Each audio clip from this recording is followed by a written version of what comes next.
Hey guys, Hescook here. Doing a deck profile on the Ghostrick Monarch stun deck I took to regionals. I did pretty good with it. I went 6-2, and I just lost to the usual people I lose to, like Joey and Kwang. It did really good. The problem it has is speed. If you get a good hand, it's pretty broken, but like if you don't get a good hand and they explode, you most likely lose, or you're just like grinding out that game.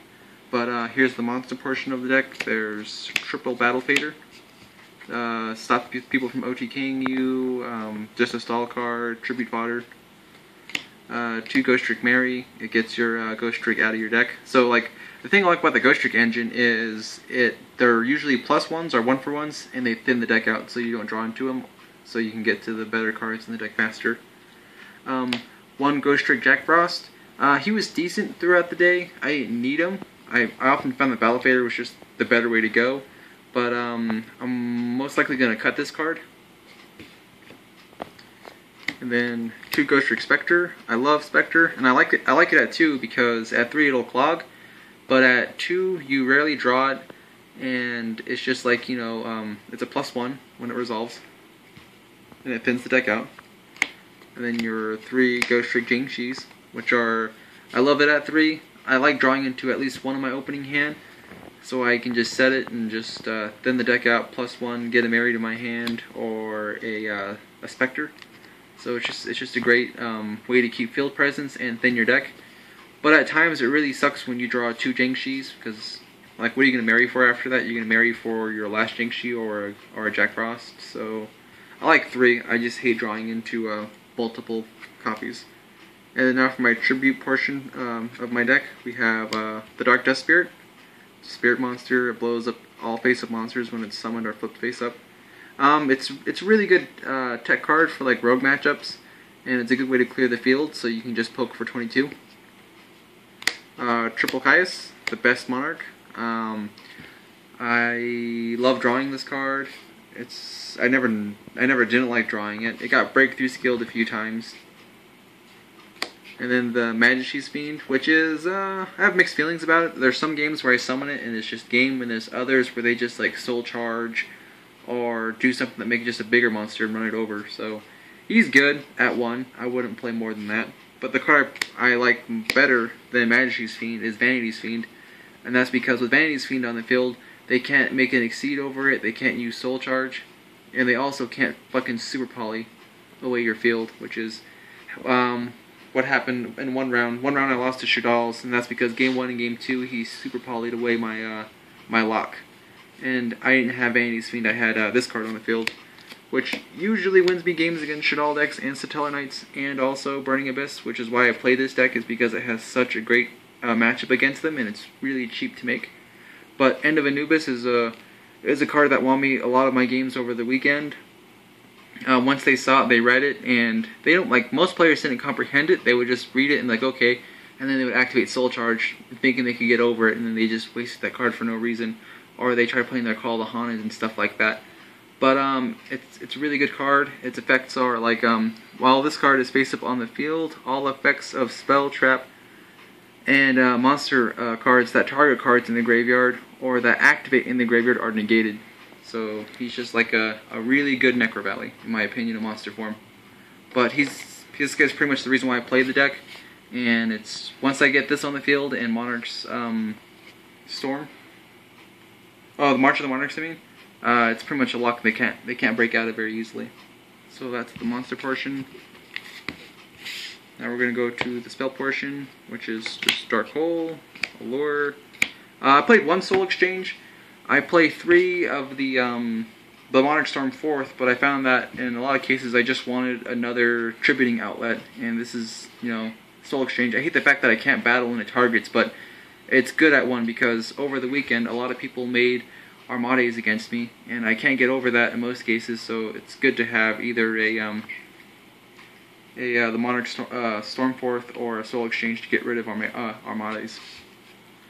And then 1 Seal of the Orichalcos. It's great to pump up all of my my stun tribute monsters to like 25 or to 3,000 or 29.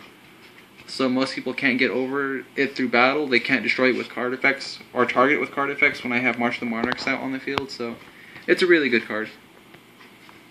And then this was one tech I played, Enemy Controller. It wasn't very good over the weekend. I'm going to cut this card too. Then I played 3 Duality because I don't special summon on my turn. I only special summon on my opponent's turn. So this is a great way for the to add consistency to the deck and dig for cards that you need. And then the reason why I'm playing the deck again competitively is because the Monarch Storm 4th is because it's such a great support for Tribute Summon decks because it doesn't target. One thing I don't like about it is that if people use like Forbidden Lance or shit that makes them unaffected by other card effects, this doesn't work against them, so that kind of pisses me off because I thought it just affected the game state, but it works. Like Lance can turn this off from tributing one of their monsters, so that kind of irritates me. But and really, Spellbook of Wisdom. And Spellbook of Wisdom too, so that pisses me off. But it's a great card. I can attack whenever I tribute my opponent's monster, so that's really good. And then probably the best support card of the deck, March of the Monarchs, which it's tribute summon monsters you control cannot be targeted by or destroyed by card effects, and I can't special summon monsters from the extra deck, but that's irrelevant. I have an extra deck, but it's only there when I don't have this or the Orichalcos in play. But this is an amazing card. Once I would have this and Anubis or Vanities on the field, it creates a lock to where they can't use Breakthrough Skill, they can't use Deep Prisons when they play them. They can't make, like, you know, if this is on the field, they can't make Most Exceeds to get rid of this because they have to target Most Exceeds target this to get rid of it, so they can't break my lock that way. And if I have this and this on the field, it's usually game over because they can't special summon, they can't do anything. So, like, these two monsters help me beat Shaddolls, Satellars, and I didn't play any Burning Abyss, but a rogue deck, which was Madolche, which I have a bad matchup against, but I was able to beat it. But an amazing card. I played at 3. Absolutely love it. And then 2 Supply Squads. And in testing on DevPro, they were really good. They would help me win games I was losing to because, you know, I wasn't having field presence. I would just put like a floater. They attack over and I would draw cards. But in a competitive tournament with Shaddolls and Satellarknights running around, there was a lot of Shaddoll players there. It was too reactive. Like, it wasn't giving me constant pluses. They would usually just dragging it away, and it was just like I didn't play a card for that turn. So I'm gonna cut these for Card D and try that out because Card D is a lot faster, and I just need something that gives me constant pluses and helps me search through the deck. And then I play only traps in the deck are Triple Decree because all the big 3 decks of the format, which is Shaddoll, Satellarknight, and Burning Abyss, they all play traps. And traps are very important to their strategy, so this just turns them off. And to help me beat Satellars, some Shaddoll decks, and also really good against Yang Zing, which I played one of over the tournament. Ow! Because of that skill drain. So that's the main deck. Now we're going to go to the irrelevant extra deck, which doesn't matter because I only summoned 4 monsters out of it throughout an entire 8-round tournament. So I summoned this guy once, Slacker Magician. Never summoned Dullahan, never summoned number 49 Fortune Tune, never summoned Zenmates, never summoned Mecha Whip Engineer, never summoned Levier the Sea Dragon. I summoned Alucard twice throughout the tournament, and it was really good. Like, you know, I get to pop their set cards, and when it dies, I get another Ghostrick from my graveyard back to my hand, so he's really good in the deck. I made this guy once, number 20, Giga Brilliant. I made him once to pump up some monsters. Acid Golem was in there for people that play, like, you know, skill drain, or for people that make a really beefy monster, whether it be an attack or defense. It's just a way so I can get over that monster, and it won't kill me because I can just tribute it away later on during the duel. And then I have 2 Downer Magicians. You don't need 2. You can get away with 1. I had a chance to make it once over the weekend, but I chose not to because I wanted to keep my Ghostrick. I knew it was going to die the next turn, but I just wanted to get a Ghostrick in my graveyard back to my hand, as opposed to having a 25 beater that would die anyway. But I recommend playing 1. And then your level 6, rank 6 Xyz, which I never summoned, because it's a stun deck. It doesn't put, like, you know, one trigger effect monsters. It's usually I summon continuous effects, so I want to keep them on the field. I don't want to use them for overlaying materials. But there's Gauntlet Launcher, the Hazy Flame, Basilitrice, and Photon Strike Bouncer. And then I play the Gaia Dragon, the Thunder Charger, just in case I do make these and just want to overlay. That's my token. So the extra deck isn't very important. Now to the side deck, there's the 3 Max C, and I sided this against Satellarknight, Madolche, Yang. Well, I don't think I did it against Yang Zing. No, I didn't do it against Yang Zing. And I don't do it against Shaddolls because I sided in DeFi, and I don't want it to contradict each other. And then I play 2 Puppet Plant, and Puppet Plant allows me to discard it from my hand to take control of a warrior or spellcaster until the end of the turn. So I can attack with it and then tribute it, or just take it and then tribute it. So I side this against Shaddolls, Satellarknights, and I was planning to use this against Prophecy, but I didn't play any over the weekend, thank God. That's probably my worst matchup, is Prophecy, or Spellbooks. And then 2 Lava Golems, and the real reason I have this in there was because I was afraid of people using Sapphira Heralds, because my deck really doesn't have a way to get over Herald to perfection. So I wanted to have an easy out to it, so I can just tribute the Sapphira and the Herald of Perfection, just put a Lava Golem, which does 1,000 to him. And it doesn't matter that it's a big beef stick, because I have monsters that stop their battle, or I can just tribute it later with one of my many tribute fodder cards. And then 1 Dimensional Fissure. It's a great card. I sided against Shaddolls. And that's pretty much all I sided it against. Oh, Shaddolls and Yang Zing were the only 2 decks I sided this against over the weekend. And then 2 Necro Valley, probably the MVP of the extra deck. I sided this against Shaddolls, Satellarknights, Madolche, and that's pretty much all I sided it against. But it put in so much work. It stopped so many of their plays. They would have to MST it or Dragon it away as soon as possible. And it also helped me keep these cards alive, because they have to choose which one they want to destroy, and most often they chose this and left this on the field.